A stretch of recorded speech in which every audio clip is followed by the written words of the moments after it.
Another day, another blessing. At ayan nga po pala, naisipan ko magluto ng pamerienda naming spaghetti.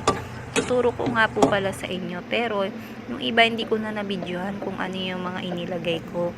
Ayan, naggisa muna po pala ako dyan ng sibuyas at bawang. Tapos isinunod ko na po pala yung giniling.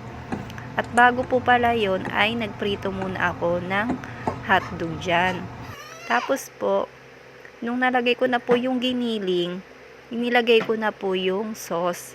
Nilagyan ko na rin po ng paminta, ng magic sarap, at ng 2 beef cubes. Tapos po, nilagay ko na po yung all-purpose cream nung kumulo na po ito.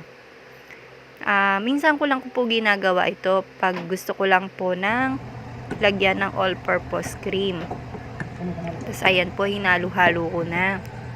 Hihintayin ko po yan kumulo.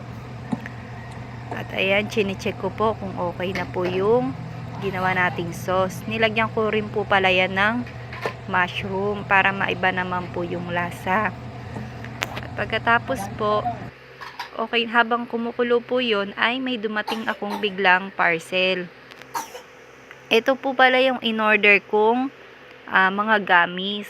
Dahil naubusan po ako, kaya nisipan ko po muna umorder ng gamis sa online. Ayan, kaunti lang naman po pala yung in-order. At naluto na nga po pala dyan yung sauce at yung pasta. Hindi ko na lang po naipakita. God bless!